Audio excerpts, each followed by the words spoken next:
ഞാൻ രേഖ. Welcome to ഒരു മലയാളി അപാരത.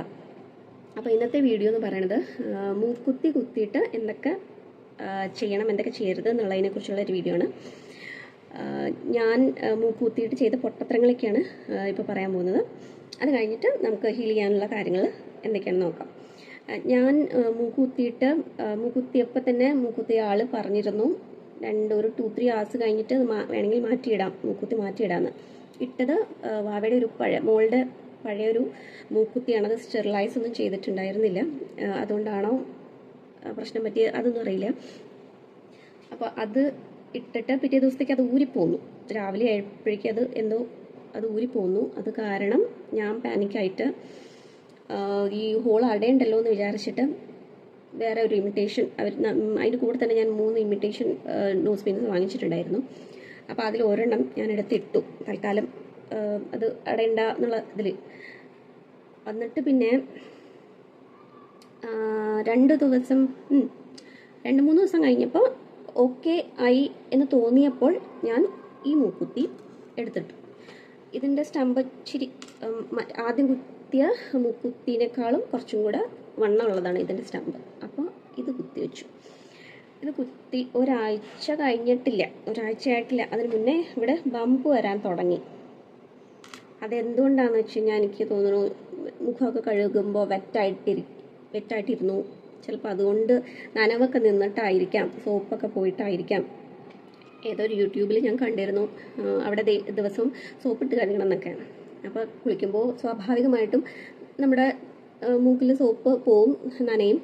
അപ്പോൾ അത് തോർത്ത് വെച്ച് തുടയ്ക്കുമ്പോൾ അത് പൊക്കോളുമല്ലോ. അപ്പോൾ അതിൽ വേറെ ഞാൻ എന്താ പറയുക, ഇതൊന്നും എടുത്തില്ല, സേഫ്റ്റി മെഷേഴ്സൊന്നും ഞാൻ എടുത്തിട്ടുണ്ടായിരുന്നില്ല. അപ്പോൾ അതുകൊണ്ടാണോന്നറിയില്ല, ബമ്പ് ഇവിടെ വന്നു തുടങ്ങി. അത് കഴിഞ്ഞപ്പോൾ അകത്തും തേനീച്ചക്കൂട് പോലെ വലിയ ബമ്പ് ആയി. അപ്പോൾ എന്താ പ്രശ്നം എന്ന് വെച്ചാൽ, ഈ സംഭവത്തിൻ്റെ ഈ ആണി ഊരാൻ പറ്റുന്നില്ല. അത് സ്റ്റക്കായി പോകുമോ എന്നുള്ള രീതിയിലായപ്പോഴേക്കും ഞാനത് എങ്ങനെയൊക്കെയോ വേദന ഉണ്ടായിരുന്നു, എങ്ങനെയൊക്കെ ഊരി മാറ്റിയിട്ട് വീണ്ടും ഇമിറ്റേഷൻ നോസ് പിൻ എടുത്തിട്ടു. അത് വലിയൊരു ആനമണ്ടത്രമായിരുന്നു. അങ്ങനെ ചെയ്യരുതാരും. അതിട്ട് എൻ്റെ മോൾ പറയണുണ്ട്, അമ്മ ഇമിറ്റേഷൻ നോസ് പിൻസ് ഇടാൻ പാടില്ല. എനിക്ക് തോന്നുന്നു അതുകൊണ്ടാണെന്ന് തോന്നണേന്ന് അവൾ പറയുന്നുണ്ടായിരുന്നു. പക്ഷേ എനിക്ക് എന്തോ ബോധം പോയില്ല, അതന്നെ ഇട്ടുകൊണ്ട് നടന്നു. അപ്പോൾ ഇവിടെ ഇങ്ങനെ കറുത്ത് വരുന്നുണ്ടായിരുന്നു കേട്ടോ. ഈ ഇമിറ്റേഷൻ അതിൻ്റെ കെമിക്കൽ റിയാക്ഷൻ കൊണ്ടായിരിക്കാം കറുത്ത് വരുന്നുണ്ടായിരുന്നു. ഞാൻ അതൊന്നും കാര്യമാക്കിയില്ല. പിന്നെ ഒരു മാസത്തോളം ഞാനിത് വെച്ച് നടന്നു. ഒരു മാസത്തോളം ഇത് ഒന്നും ആവുന്നില്ല എന്ന് കണ്ടപ്പോൾ ഞാൻ പിന്നെ ഒരു സംഭവം ചെയ്തു. ഈ ഒരു മെഡിസിൻ ഇത് ഞാൻ വാങ്ങി. ഇതും പിന്നെ നിങ്ങളുടെ കയ്യിലുണ്ടായിരിക്കേണ്ടത് ഇങ്ങനെയൊരു പാക്കറ്റ് ബക്സാണ്. ഇത് രണ്ടും ഹെൽപ്ഫുൾ ആയിരിക്കും. ഹീലായിട്ടില്ല. അപ്പോൾ എല്ലാവരും പറഞ്ഞു, ഇത് ഇങ്ങനെ ബമ്പ് വരുമ്പോൾ ഇങ്ങനെ വരുന്നവർക്ക് അത് പറ്റിയില്ല എന്നുണ്ടെങ്കിൽ അത് ഊരി കളഞ്ഞിട്ട് അത് ഹീലായിട്ട് പിന്നെ ഒന്നും കൂടെ കുത്തണം. അത് കേട്ടപ്പോൾ എനിക്ക് പറ്റിയില്ല. ഇത് ശരിയാവില്ല, അത് നടക്കില്ല. അത് നമുക്ക് വീണ്ടും ഒരു ഹീൽ ചെയ്ത് പിന്നെ വീണ്ടും കുത്തുക, അതൊക്കെ ആലോചിച്ചപ്പോൾ അത് ശരിയാവില്ല, അത് നടപടിക്കാവില്ല. അതുകൊണ്ട് ഞാൻ വിചാരിച്ചു ഓക്കെ ഫൈൻ, ഞാനൊരു മൈൻഡ് സെറ്റിലെത്തി. ഇത് എന്തായാലും ഹീലായേ പറ്റുള്ളൂ. എനിക്ക് എന്തായാലും മൂക്കുത്തി ഇടണം. അപ്പോൾ വിത്തിൻ 2 weeks ഞാൻ കൊടുക്കാം. 2 weeks ഇത് ഹീലാവണം എന്നുള്ള ഒരു മൈൻഡ് സെറ്റിൽ ഞാൻ വന്നു. എന്നിട്ട് ഞാൻ ചെയ്തതെന്ന് വെച്ചാൽ ഇമിറ്റേഷൻ നോസ് പിൻ എടുത്ത് കളഞ്ഞു. എന്നിട്ട് ഒരു തുളസിയുടെ ഉണങ്ങിയ ഒരു സ്റ്റിക്ക് എടുത്തിട്ട് ഇച്ചിരി അത്യാവശ്യം വണ്ണമുള്ള സ്റ്റിക്ക് എടുത്ത് കുത്തിവെച്ചു. കാണാൻ വലിയ ഭംഗിയൊന്നും ഉണ്ടായിരുന്നില്ല. എങ്കിലും ആ തുളസിയുടെ സ്റ്റിക്ക് എടുക്കുമ്പോൾ നിങ്ങൾ ആ മുകളിലുള്ള സാധനം ബ്രൗൺ തൊലി മാറ്റിയിട്ട് വെക്കുകയാണെങ്കിൽ അതിങ്ങനെ നമ്മൾ പോറിലൊന്നും ഉണ്ടാവില്ല. അതിന് വേണ്ടിയിട്ട് ഞാനത് സ്ക്രാച്ച് ചെയ്ത് കളഞ്ഞിട്ടാണ് ആ വൈറ്റ് ഭാഗം മാത്രം എടുത്തിട്ടു. എന്നിട്ട് ഡെയിലി രാവിലെയും വൈകിട്ട് മാത്രം കേട്ടോ. രാവിലെ മുഖമൊക്കെ കഴുകിയിട്ട് ഇതിൽ പുരട്ടും, അകത്തും ഈ ഫ്യൂസിഡിൻ പുരട്ടിയിട്ട് പിന്നെ ഇടയ്ക്ക് ഫേസ് വാഷ് ചെയ്യുകയാണെങ്കിലും ഇത് റിപ്പീറ്റ് ചെയ്യണം. കിടക്കുമ്പോഴും കുറച്ച് ഒന്ന് ഡാബ് ചെയ്യാനേ പാടുള്ളൂ. ഒരുപാട് എടുത്ത് തേച്ച് അത് നനച്ച് വയ്ക്കരുത്. അപ്പോൾ ഡാബ് ചെയ്തിട്ട് ലീവ് ഇറ്റ് ആസ് സച്ച്.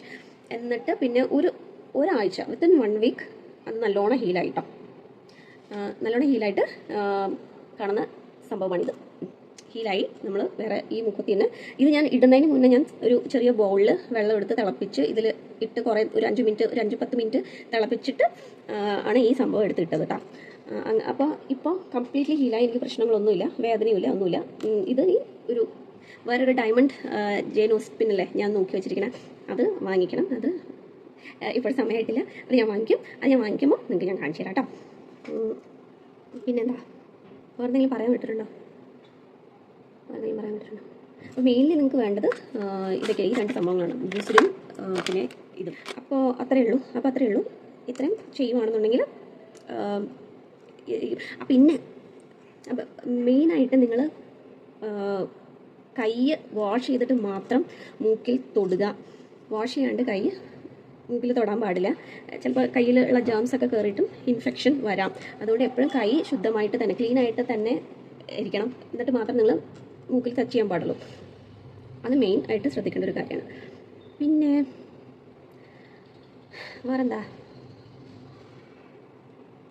അപ്പോൾ ഇത് ഇത്രയും ചെയ്ത് കഴിഞ്ഞാൽ തന്നെ ഹീലാവും കേട്ടോ. അപ്പോൾ നിങ്ങൾ ഹീലായി പിന്നെയും കുത്താൻ നടക്കേണ്ട ആവശ്യമൊന്നുമില്ല. ഞാൻ എന്തായാലും എനിക്ക് മൂക്കുത്തി ഇത് ഈ മൂക്കിൽ തന്നെ മൂക്കുത്തി ഉണ്ടാവും എന്ന് ഉറപ്പിച്ചിട്ട് തന്നെയാണ് ഞാൻ ഈ പരിപാടി തുടങ്ങിയത്. അതുകൊണ്ട് എനിക്ക് ഹീലായിട്ടുണ്ടെങ്കിൽ നിങ്ങൾക്കും ഹീലാവും. എൻ്റെ വളരെ സെൻസിറ്റീവ് ആയിട്ടുള്ളൊരു സ്കിന്നാണ്. അപ്പോൾ എന്തെങ്കിലും ഒരു ചെറിയ ഇൻഫെക്ഷൻ എന്ന് പറഞ്ഞാൽ അത് ഭയങ്കരമായിട്ട് എൻ്റെ ബോഡിയിൽ പ്രകടമാവും. അപ്പോൾ എനിക്കിത് ഹീലായിട്ടുണ്ടെങ്കിൽ നിങ്ങൾക്കും ഹീലാവും. വേറൊരു കാര്യം കൂടെ ശ്രദ്ധിക്കേണ്ടത്, നിങ്ങൾ ഫ്യൂസിഡിൻ അപ്ലൈ ചെയ്യുമ്പോൾ ഈ ബഡ്സ് യൂസ് ചെയ്തിട്ട് തന്നെ അപ്ലൈ ചെയ്യുക. കൈ ഉപയോഗിക്കാണ്ടിരിക്കുക. കഴിയുന്നതും കൈ മുഖത്ത് അല്ലെങ്കിൽ മൂക്കിൽ വരാതിരിക്കാൻ ശ്രദ്ധിക്കുക.